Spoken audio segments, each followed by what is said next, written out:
நமது மனித உடலை ஒரு அதிநவீன உயிரியல் பேட்டரியாகவும் அதோட உயிர் சக்தியை அந்த பேட்டரி எரிந்து போகாமல் தடுக்கிற ஒரு கூலண்டாகவும் பல நூற்றாண்டுகளுக்கு முன்பே ஒரு தமிழ் சித்தர் வர்ணித்திருக்கிறாருன்னு சொன்னா உங்களால நம்ப முடியுதா?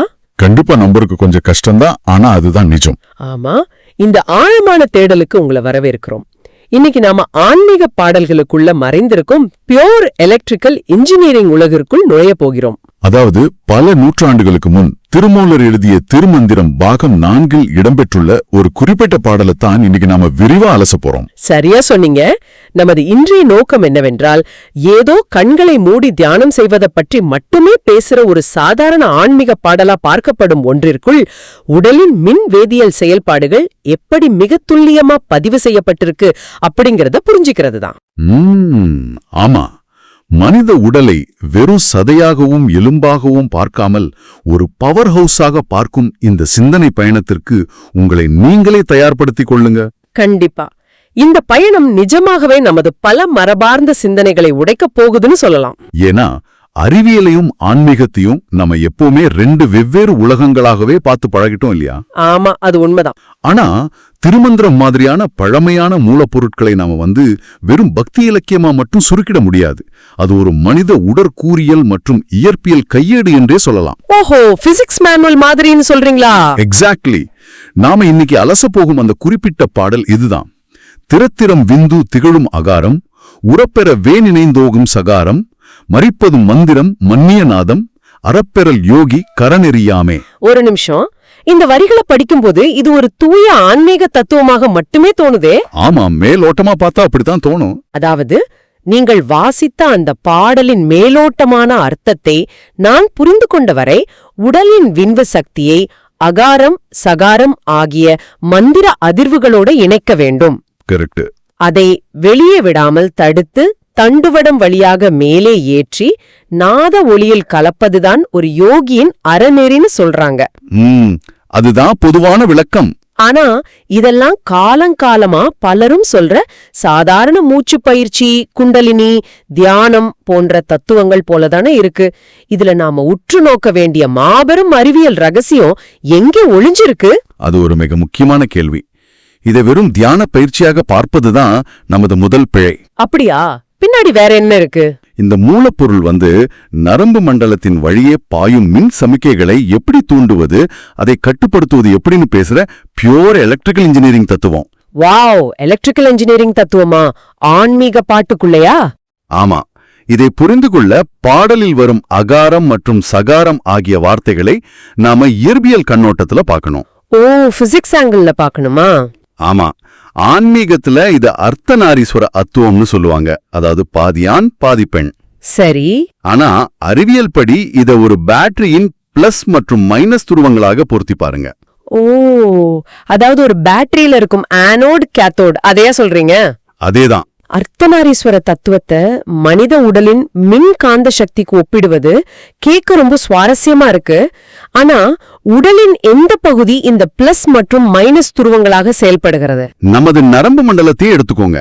வலது மற்றும் இடது மூளை அல்லது உடலின் சிம்பத்தட்டிக் மற்றும் பாராசிம்பத்தட்டிக் நரம்பு மண்டலங்கள் என்று கூட இதை புரிஞ்சுக்கலாம். அதாவது ஒன்னு உடலின் செயல்பாட்டை தூண்டும் ஆக்டிவேட்டர், இன்னொன்னு உடலை அமைதிப்படுத்தும் ரிலாக்சர். இதான் அந்த பிளஸ் மற்றும் மைனஸ், சரியா? கரெக்ட். இந்த 2 எதிர் துருவங்களும் சரியான புள்ளியில் இணையும் போது என்ன நடக்கும்னு இயற்பியல்ல கொஞ்சம் யோசிச்சு பாருங்க. 2 வயர்கள் உரசும் போது ஒரு மின்பொறி அல்லது ஸ்பார்க் உண்டாகும் இல்லையா? எக்ஸாக்ட்லி. அதே போலதான் உடலின் இந்த இருவேறு ஆற்றல்களும் இணையும் போது அங்கே ஒரு அதீத மின் ஆற்றல் உருவாகிறது என்கிறது இந்த திருமந்திர விளக்கம். அப்படியென்றால் ரிமோட்ல நாம போடுற பேட்டரியில 2 துருவங்களும் சரியா பொருந்தும் போது அந்த ரிமோட் இயங்குவது போலவா? ஆமா.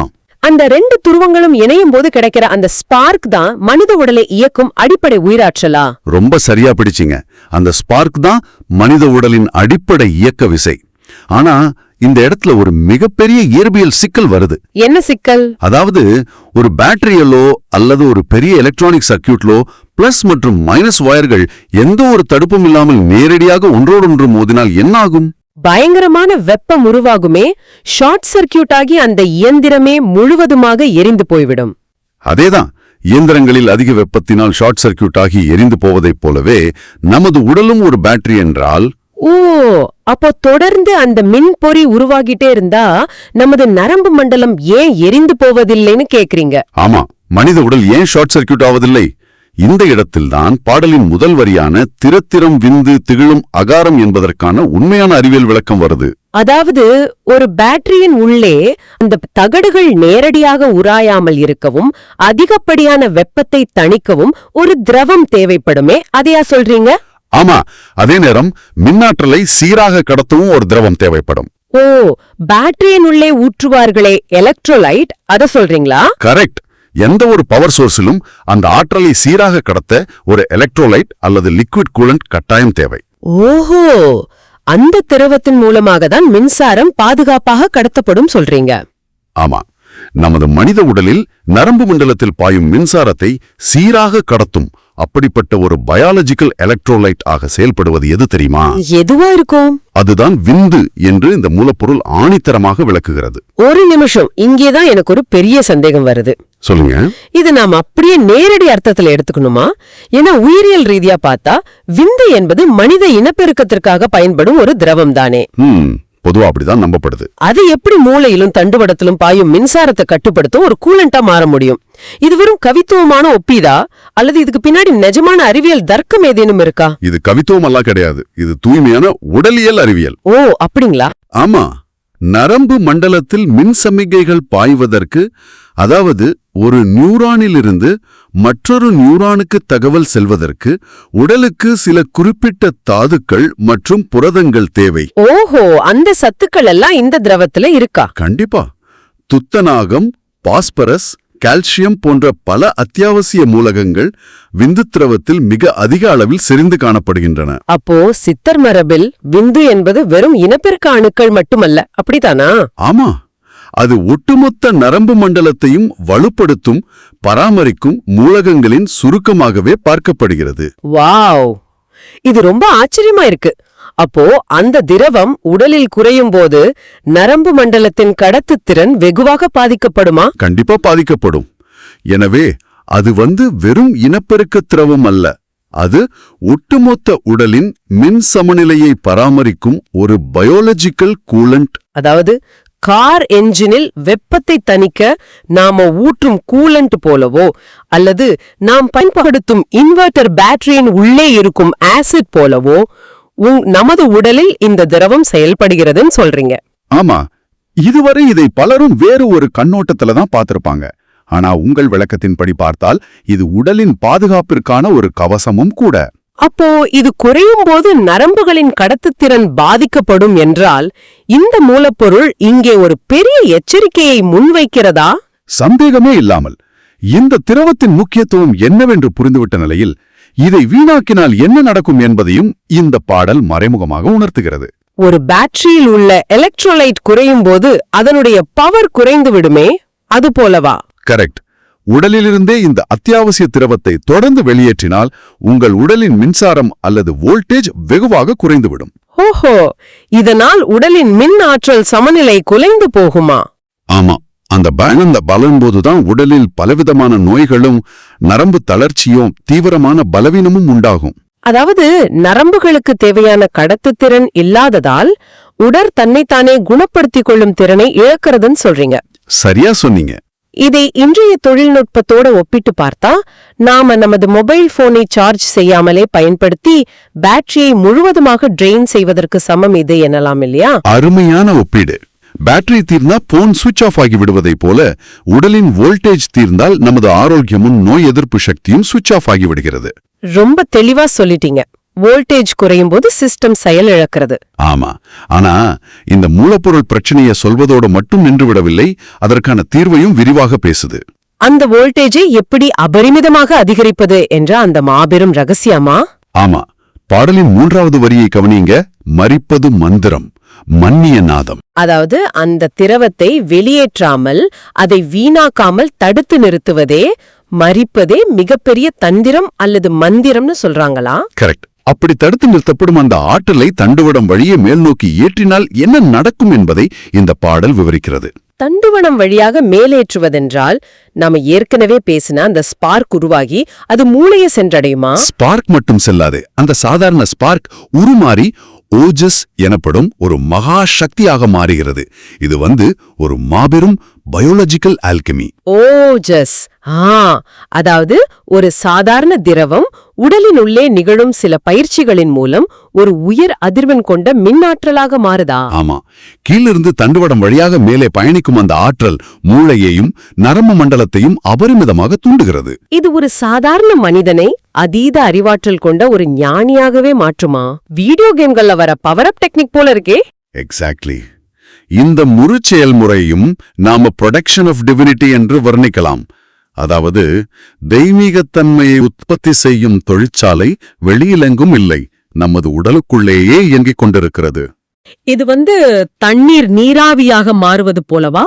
ஒரு சாதாரண திரவத்தை அதிக வெப்பத்தால் ஆவியாக்கி அந்த ஆவியின் அழுத்தத்தை கொண்டு ஒரு மாபெரும் ரயிலையே இயக்குகிறோமே, அந்த ஸ்டீம் என்ஜின் தத்துவம் போல இருக்கிறதா இது?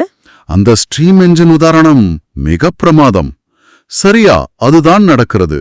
உடலின் அடிப்படை திரவத்தை சூடாக்கி ஒரு மாபெரும் சக்தியாக மாற்றி அதை தண்டுவடம் என்ற ஒற்றை வயர் வழியாக மூளைக்கு அனுப்பி முழு சிஸ்டத்தையும் இயக்குறாங்க. அப்போ யோகிகள் தங்கள் உடலை வெறும் சதையாகவும் எலும்பாகவும் பார்க்கல, அத ஒரு பவர் ஹவுஸாக, ஒரு மின் உற்பத்தி நிலையமாக பார்த்திருக்காங்க. ஆமா, அந்த மின் உற்பத்தியை சீராக வச்சுக்க அந்த உயிரியல் திரவத்தை சேமிப்பதுதான் முதல் விதி என்று அவங்க உறுதியாக நம்பினாங்க. அந்த திரவத்தை சேமித்து அதை ஸ்டீம் என்ஜின் போல ஆவியாக்கி தண்டுவடம் வழியே ஏற்றும் போது மூளையில் உள்ள செயல்படாத பல பகுதிகள் மின் தூண்டுதல் பெற்று வெளிப்படையுமாம். கண்டிப்பா, இதுதான் ஒரு மனிதனின் முழுமையான ஆற்றலை வெளிக்கொண்டு வரும் வழிமுறை. ஆக இதுவரையான நமது உரையாடலை தொகுத்து பார்த்தால் ஒரு விஷயம் மிக தெளிவாக புரியுது. என்னது? விந்து என்பது உடலின் ஏதோ ஒரு கழிவு அல்ல, அல்லது அது வெறும் இனப்பெருக்கத்திற்கான ஒரு கருவியும் அல்ல. ஆமா, மாறாக அது உங்கள் உடலின் நரம்பு மண்டலத்தில் மின்சாரத்தை சீராக எவ்வித ஷார்ட் சர்க்கியூட்டும் இல்லாமல் கடத்தும் ஒரு உயிரியல் எரிபொருள். அதை சேமிப்பதும் அதை சரியாக பயன்படுத்துவதும் நமது உடலின் வோல்டேஜை அதிகரிக்கச் செய்யும் ஒரு மிகச்சிறந்த தொழில்நுட்பம். கரெக்ட். இது எந்த ஒரு குறிப்பிட்ட மதத்தின் ஆன்மீக நம்பிக்கையும் அல்ல. இதில் உள்ள உயிரியல் மற்றும் இயற்பியல் தத்துவங்களை நாம் புரிந்து கொள்ளும்போது நமது சொந்த உடலின் மீதான நமது மரியாதையே மாறிவிடுகிறது. அதாவது தண்டுவடம் என்பது வெறும் எலும்பு அல்ல, அது மூளைக்கு மின்சாரத்தை கொண்டு செல்லும் மெயின் கேபிள். ஆமா, அதை சுற்றி இருக்கும் திரவங்கள் அனைத்தும் அந்த கேபிளை பாதுகாக்கும் இன்சுலேட்டர்கள் மற்றும் கூலண்டுகள். அருமை. உங்களில் இதை இப்போது கேட்டுக்கொண்டிருக்கும் ஒவ்வொருவருக்கும் நான் ஒன்றை சொல்லிக்கொள்ள விரும்புகிறேன். அடுத்த முறை நீங்கள் உடல் சோர்வாகவோ எந்த ஒரு வேலையும் செய்ய முடியாமல் ஆற்றல் இழந்தோ இருப்பதாக உணர்ந்தால் உங்களின் உள்ளே இருக்கும் இந்த பேட்டரி தத்துவத்தை சற்று நினைத்து பாருங்கள். ஆமா, உங்களின் அந்த பெருமதிமிக்க உயிரியல் எரிபொருளை நீங்கள் சரியாக பயன்படுத்துகிறீர்களா, அல்லது தேவையற்ற முறையில் அந்த எலக்ட்ரோலைட்டை ட்ரெயின் செய்து கொண்டிருக்கிறீர்களா என்று உங்களை நீங்களே ஒரு முறை கேட்டுக்கொள்ளுங்கள். ரொம்ப முக்கியமான கேள்வி இது. உங்களின் வோல்டேஜ் உங்கள் கையில்தான் இருக்கிறது. உடலின் ஆற்றலை வெளியில் இருக்கும் மாத்திரைகளிலோ எனர்ஜி ட்ரிங்க்ஸ்லோ தேடுவதை விட நமக்குள்ளேயே இருக்கும் அந்த உயிரியல் பேட்டரியை புரிந்து கொண்டு அதன் சார்ஜை வீணாக்காமல் பாதுகாப்பதுதான் உண்மையான விழிப்புணர்வு. சரி, இந்த ஆழமான தேடலை நிறைவு செய்வதற்கு முன் ஒரு விஷயத்தை நாம யோசித்து பார்க்கணும். இன்று நவீன நரம்பியல் நிபுணர்கள் நியூரோபிளாஸ்டிசிட்டி என்ற ஒரு விஷயத்தை பற்றி பெரிதாக பேசுகிறார்கள் இல்லையா? ஆமா, அதாவது நமது மூளையின் அமைப்பையே புதிய நரம்பு இணைப்புகளை உருவாக்குவதன் மூலம் நாமே மாற்றியமைக்க முடியும் என்ற அறிவியல் அது. ஒருவேளை திருமூலர் சொல்லும் இந்த ஓஜஸ் சக்திக்கும் இந்த நியூரோபிளாஸ்டிசிட்டிக்கும் ஏதேனும் நேரடி தொடர்பு இருக்குமா? கண்டிப்பா இருக்க வாய்ப்பு இருக்கு. பண்டைய சித்தர்களின் யோக பயிற்சிகள் என்பவை வெறும் ஆன்மீக பழக்க வழக்கங்கள் மட்டுமல்ல, அவை நமது மூளையின் நியூரான்களை ஹேக் செய்து அதை ரீவயர் செய்யும் ஒரு பழமையான ஆனால் அதிநவீன தொழில்நுட்பமாக கூட இருக்கலாம் இல்லையா? அது ஒரு பிரமிக்க வைக்கும் சிந்தனைதான். நவீன அறிவியல் இன்று பல கோடிகள் செலவழித்து கண்டுபிடிக்கும் இந்த மூளை நரம்பியல் ரகசியங்களை பல்லாயிரம் ஆண்டுகளுக்கு முன்பே எந்த ஒரு நவீன மருத்துவ உபகரணமும் இல்லாமல் நமது தண்டுவடத்தை உடலின் முக்கிய எலக்ட்ரிக்கல் வயரிங் சிஸ்டமாக சித்தர்கள் வரைபடமாக்கியிருக்கிறார்கள் என்றால், நாம இன்னும் கண்டுபிடிக்காத எத்தனை பெரிய மருத்துவ அறிவியல் ரகசியங்கள் இந்த சாதாரண தமிழ் பாடல்களுக்குள் ஒளிந்து கொண்டிருக்கின்றனவோ? நீங்களே சிந்தித்து பாருங்கள். தொடர்ந்து தேடுங்கள். இது போன்ற பல ஆச்சரியங்கள் உங்களுக்காக காத்திருக்கின்றன.